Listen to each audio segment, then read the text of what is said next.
My stepchildren called me just a convenient upgrade mom found online, so I removed my name from their life, starting with tuition, dental, and everything they streamed.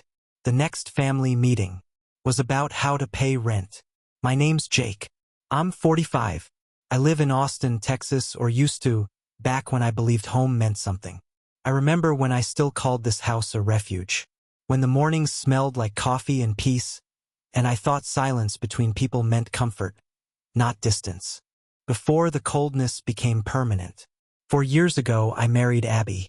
She was luminous in the way people are when they've already survived something. Her first marriage ended in quiet ruin. I never asked for details. Maybe I should have. Maybe if I had, I'd have seen the storm brewing before I walked into it. She came with baggage I thought I was strong enough to carry. 2 teenagers, Harrison and Emma. He was 15. She was 13. Old enough to judge. Old enough to compare me to the ghost they called Dad. Troy, a man made of apologies and excuses. He hovered in the background like a smoke alarm with dying batteries. Loud just long enough to remind you it's still broken. He sent gifts sometimes. Not thoughtful ones, no. Troy-like gestures that cost money but no effort. A remote control drone for Harrison that broke after 2 uses. A subscription box for Emma she never even opened. He was just present enough to remind them that I wasn't him. But me? I was the one who stayed. I didn't walk into their lives like a savior. I didn't wear a cape or demand titles. I just showed up, paycheck after paycheck, repair after repair, moment after moment. I took Harrison to his first job interview. I sat through Emma's school presentations. I bought the first suit he ever wore. I paid for her design software when she wanted to be a digital artist. I kept my head down and my wallet open. I didn't ask for gratitude. I just asked not to be mocked. Apparently, that was asking too much. I still remember the exact hour it changed. It was a Thursday. I came home early, a small miracle in itself.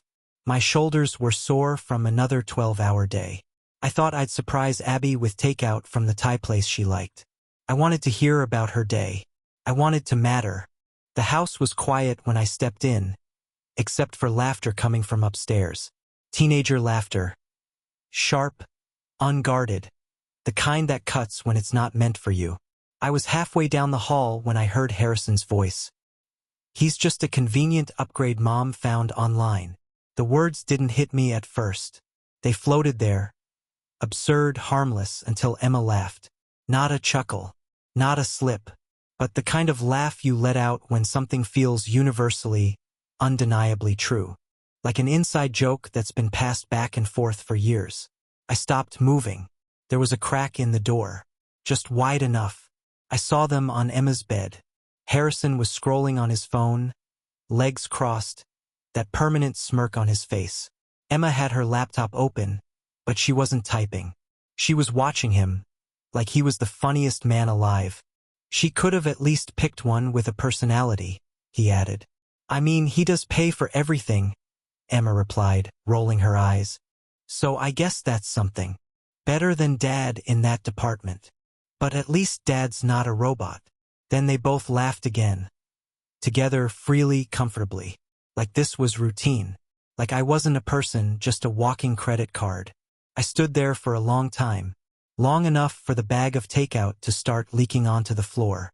I didn't move. I didn't speak. I didn't clear my throat or slam the door. Because what do you do when your silence has made you invisible? Do you scream to be noticed? Or do you finally accept you were never really seen? I turned away. Quietly. I left the bag on the kitchen counter. They never asked about it. That night, I ate alone in the garage, sitting on a lawn chair next to the breaker box. No lights, just the low hum of the freezer and the bitter taste of pad thai going cold. I replayed their words, over and over, trying to convince myself I misheard. That it was a bad joke. That teenagers are cruel for sport. That maybe I was tired and hypersensitive. But I knew the truth. I'd known it for a while. That moment just gave it a voice. They didn't see me as a man. Not even a presence. I was infrastructure. A silent system designed to fund their lives without interruption. The Wi-Fi. The streaming subscriptions, the braces, the emergency contacts. All of it ran through me, and they didn't just take it for granted. They laughed about it. Together, bonded by shared contempt. Abby came home late that night. I don't think she noticed I hadn't eaten. She didn't ask about the bag on the counter. I asked how her day was. She answered with a sigh and a shrug. I mentioned Harrison and Emma were in good spirits. She smiled. They're good kids. I nodded. I wanted to scream, good kids don't erase the man who feeds them. But I didn't, because the man I had become didn't scream. He just swallowed things. Pride, pain, silence, all of it. The next morning, I stood at the mirror longer than usual. I didn't recognize the man staring back. Something in his eyes had shifted, not broken, just rerouted. Like a river that had changed course quietly, permanently. That day, I started keeping track. Receipts, logins, payment histories, tuition breakdowns, subscription services. Every dime I had funneled into that household without question. I began documenting with precision. I built a folder labeled, Jake's Contributions. It wasn't about revenge. Not yet. It was about clarity. I needed to see the shape of my servitude. I needed to understand the weight I carried. And as I counted the costs, literal and otherwise, I realized something else. I had mistaken endurance for love. I believed that if I absorbed enough, gave enough, tolerated enough, they would eventually look at me and see more than a bank account. More than a replacement. I thought sacrifice would earn me respect. Instead, it made me invisible. I stopped leaving notes on the fridge. I stopped asking them how their days were. I stopped reminding Abby about Emma's appointments or Harrison's rent due dates. I became a ghost with a pulse. Still funding everything, still fixing what broke, but no longer pretending I belonged. And no one noticed the difference. They still rolled their eyes when I spoke.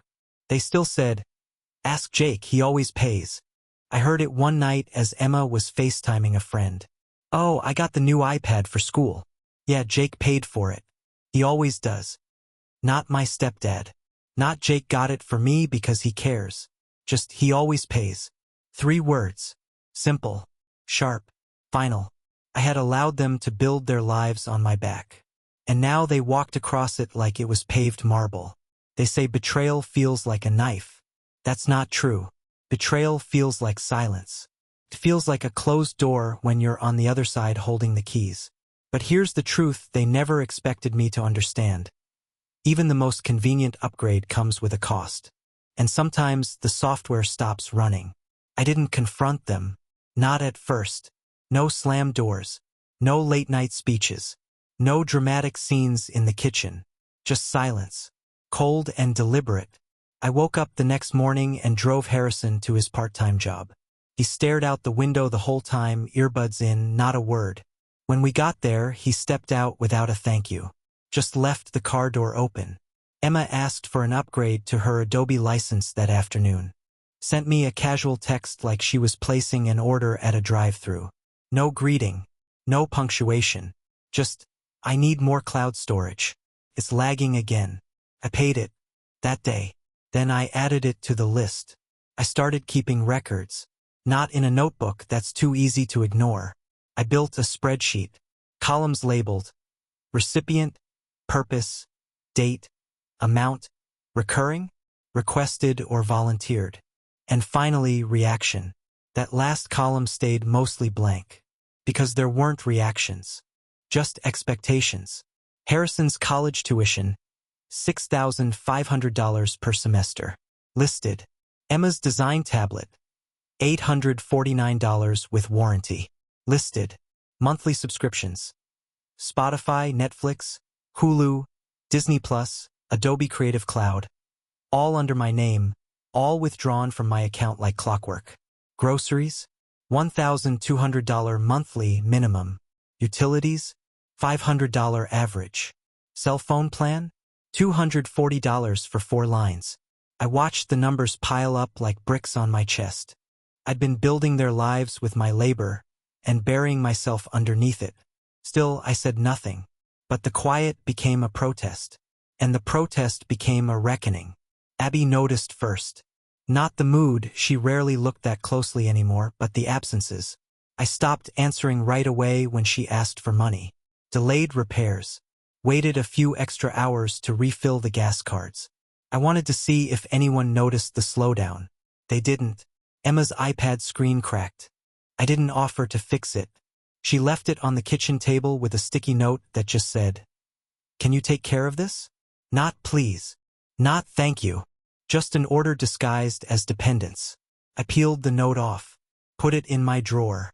Never said a word. That night, Abby poured herself a glass of wine and asked me if I was okay. She didn't look at me when she asked. Just stared at the TV like the question was a formality. "I'm fine," I said. And in a way I was. For the first time, I felt something resembling clarity. I was finally awake in the wreckage of a life I'd mistaken for purpose. I started replaying conversations in my head. Every "it's just Jake." Every "ask him, he always pays." Every time they spoke to Abby instead of me when they needed something, even if I was the one holding the credit card. Every roll of the eyes. Every moment I got in return for what I gave.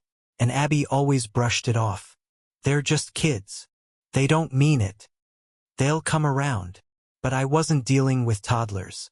Harrison was 19. Emma 17. Old enough to vote, old enough to drive, old enough to know better. And if they weren't going to come around after 4 years, they weren't coming around at all. What they needed was not more love. What they needed was gravity. So one night I printed the spreadsheet, highlighted every recurring expense, color-coded everything by recipient. Then I stapled it and slid it into a plain black folder. Set it down on the dinner table next to the pasta I had made, the one they hadn't thanked me for. Again, Abby looked confused. Harrison didn't even glance up. Emma had her AirPods in, one bud dangling like a sign of partial engagement. Cleared my throat. They all looked up, like I'd broken some unspoken rule. "I wanted to show you something," I said. I opened the folder, slid it across the table, slow and steady like a contract. "This," I said, "is the cost of what I give. Every month. Every year. Every cent." Harrison blinked. Emma frowned. Abby reached for it reluctantly, as if touching it made her complicit. "This isn't a bill," I added. "Not yet. It's a mirror." No one spoke. "I overheard you," I said, turning to Harrison. "That day, upstairs. What you said about me being a convenient upgrade Mom found online. I heard that. Both of you laughing about it. And I haven't forgotten." He froze. Emma's face flushed. Abby's mouth opened, but nothing came out. I let it go, at least outwardly. I told myself it wasn't worth addressing. But then it kept coming. Little things, jokes, dismissals. And Abby? I looked at her. Your silence spoke the loudest. She flinched, just slightly, but enough. "I'm not angry," I said. "I'm not here to argue. I just want you all to understand something simple." I tapped the spreadsheet. "You're right. I was a convenient upgrade. I replaced a man who gave less but received more. I showed up. I paid. I kept the lights on.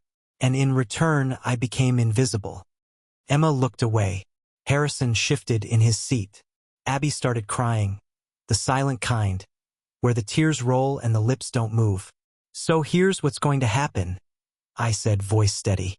"From this point forward, I will be as visible as you make me." No one understood the words at first. I let the silence stretch, let the confusion bloom into dread. "What does that mean?" Harrison finally asked. "It means," I said, "that starting tomorrow, the services I provide will begin to reflect the respect I receive. Or don't." Abby wiped her face. "Jake, don't do this."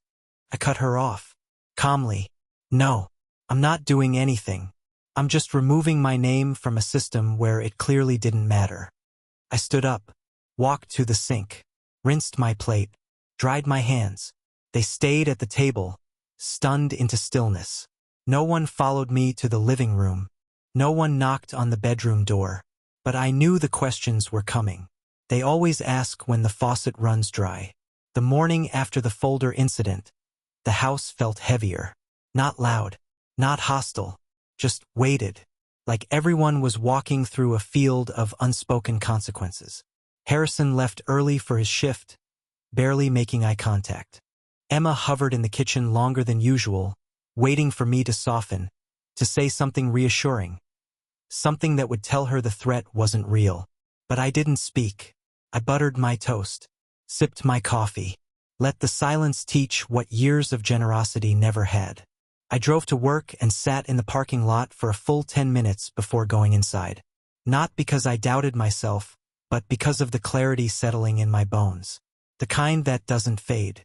The kind that marks a point of no return. I logged into my office computer, and with a stillness I didn't recognize in myself, opened the student finance portal for Harrison's college. The screen loaded slowly, like it sensed something final approaching. Current balance. Next billing cycle. Automatic payments. My finger hovered for a moment. Then I clicked pause payment. A small confirmation box appeared. Are you sure? I didn't hesitate. I wasn't unsure. I had never been more certain in my life. I confirmed the action and watched the system remove my card information, slotting a blank space where my responsibility used to live. It felt like cutting a cord that had been burning my hands for years. Next came the dental plan. Emma's. She'd needed braces once, then aligners, routine checkups, whitening treatments, all bundled under my employer-sponsored policy. I emailed HR and told them to remove her as a dependent effective immediately. The woman processing my request paused on the phone. Are you sure you want to do that mid-cycle? Very sure, I said. Once removed, it may be difficult to add her back. I exhaled slowly. I won't need to. After that, the dominoes fell naturally. Netflix, gone. Hulu, gone. Disney Plus, Spotify, HBO Max. Each one blinking out of existence like stars in a dying sky. Adobe Creative Cloud? Cancelled. The family cell phone plan? I navigated to the device list, selected both kids' phones, and removed them one by one until only Abby and I remained. A simple action. A simple severing of invisible ropes tied to my throat. Hours later, I imagined the moment their screens would freeze mid-show, mid-song, mid-conversation. The moment they'd come storming into the living room, indignant, demanding answers. But I didn't feel anticipation or satisfaction. I felt something quieter, like the first deep breath after years of shallow ones. When I came home that evening, nothing exploded, not yet. Abby greeted me with a tentative smile that didn't reach her eyes. She cooked stir-fry and asked about my day without asking the real question. Did you mean it? Did you follow through? I gave her the same surface-level answers she'd given me for years. Took 3 days for the first crack to appear. On Wednesday morning, Harrison stomped into the kitchen holding his phone like it was a dead animal he'd found on the porch. Something's wrong, he said. I didn't look up from the newspaper. With what? My tuition portal. Says the payment didn't go through. I took a sip of coffee. What does mean? Did your card expire or something? No, I said. It didn't. He stared at me, waiting. I flipped to the next page of the paper. You paused it, didn't you? His voice cracked on the last word. I folded the newspaper neatly beside my plate. Yes, I did. He blinked hard. Why? What am I supposed to tell the school? They're emailing me. They said if it doesn't process by Friday, they'll put a hold on my account. I shrugged.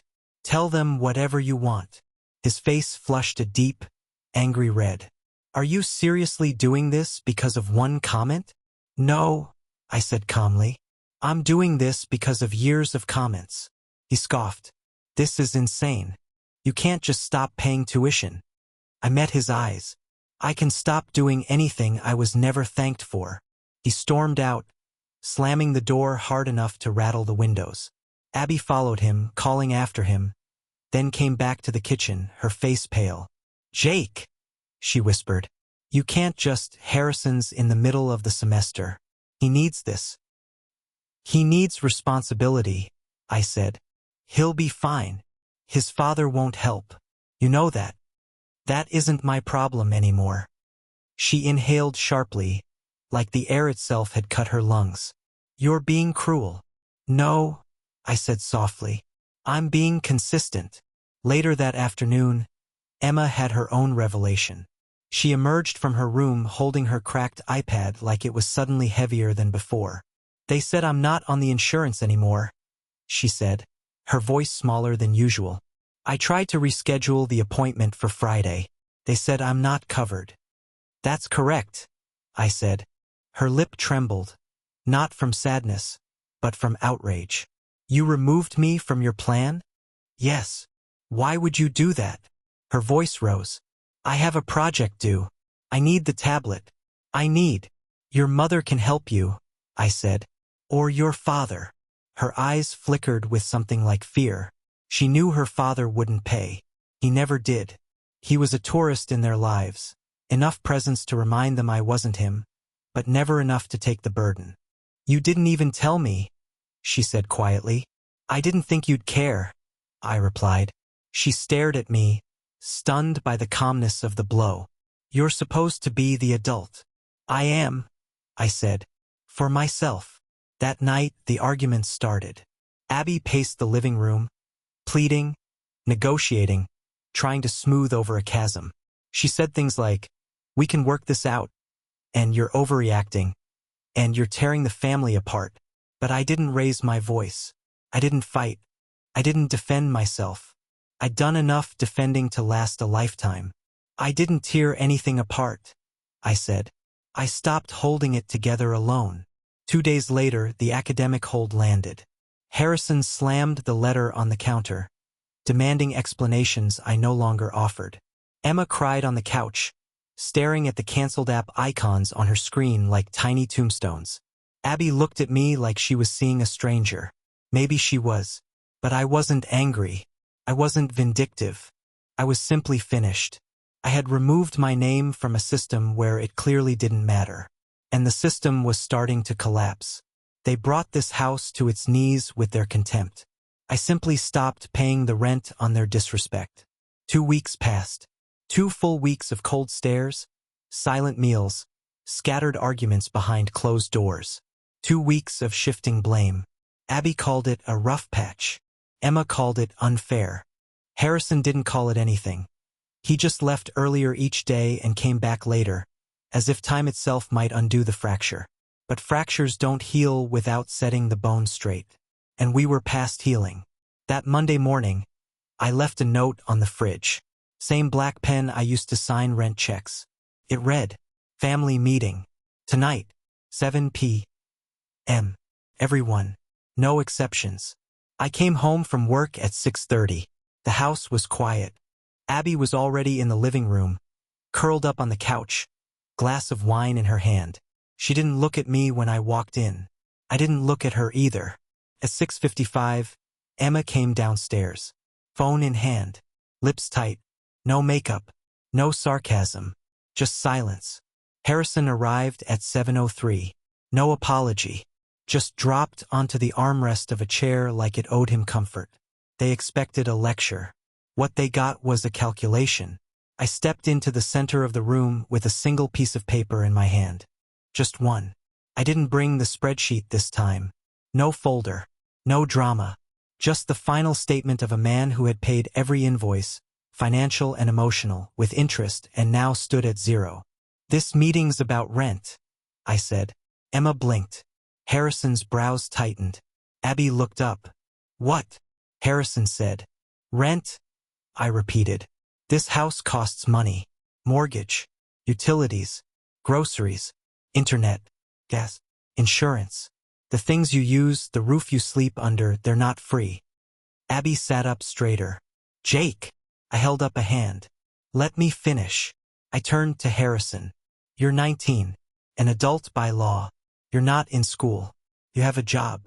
From this point on, you'll be expected to contribute to the household. $500 a month. That covers your share of utilities and food." He opened his mouth to argue, but I moved on. "Emma," I said, gentler but firm, "you'll turn 18 in 5 months. Until then, your share will be reduced $250 a month.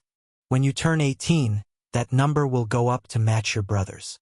You're welcome to negotiate payment plans, but the due dates won't change. Her face flushed.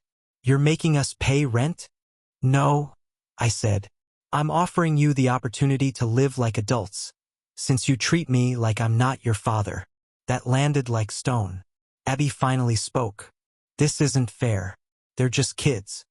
No, I said. They're not. They're old enough to choose who deserves their respect. They're old enough to laugh at the man who feeds them. That makes them old enough to pay the bill. Harrison stood up. You're serious? Yes. This is insane. I didn't flinch. You're free to move out. Both of you. I won't stop you. But if you stay here, you contribute. I'm not your father, remember? That's what you said. So I won't carry you like one. The room pulsed with heat, not from anger, but from clarity. For the first time, they weren't children in trouble. They were people receiving consequences. Emma looked at Abby. Mom! Abby didn't answer, because what could she say? That I was wrong? That I hadn't given enough? Harrison was the first to break. This house isn't even mine, he muttered. Why would I pay for a place I didn't choose to live in? You had 4 years, I said. 4 years to speak up. 4 years to show gratitude. 4 years to make this a home. You chose not to. You chose detachment. Now you'll choose self-sufficiency. Emma's voice cracked. But where are we supposed to go? That's not for me to solve, I said. They sat in stunned silence. The room felt like the second before a storm breaks. But nothing broke. Nothing needed to. The storm had already passed. This was aftermath. Over the next few days, the fallout unfolded with quiet cruelty. Harrison packed first, left with 3 bags and a snarl, moved into his father's cramped 1-bedroom apartment across town. I heard through Abby that he called Troy a deadbeat within the first week. I didn't gloat. I didn't need to. Reality was doing what my words never could. Emma lasted a little longer.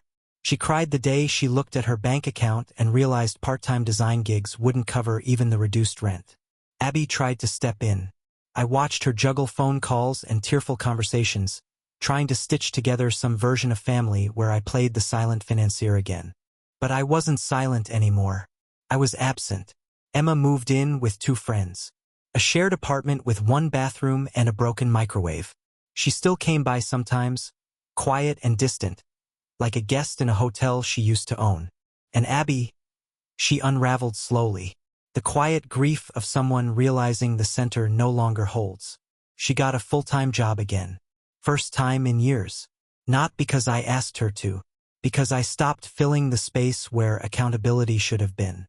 She started coming home later, started folding her own laundry, stopped asking for help with the dishwasher or the oil changes or the grocery runs. We spoke like polite coworkers. Not cold, not cruel, just indifferent. Eventually, I moved out, got a condo across town. Nothing big, nothing loud, just enough for me. And for the first time in 4 years, I slept without tension in my chest. No eye rolls, no slammed doors, no half jokes about how much I paid and how little I mattered. Just me, just peace, just value. They had made it clear what I was to them, a temporary upgrade. So I treated them like expired software. Uninstalled. No anger, just freedom. They still call sometimes. Abby leaves voicemails. Emma sends the occasional text. Harrison doesn't say much at all. And I don't blame them. They never asked for me. They just used me when I showed up.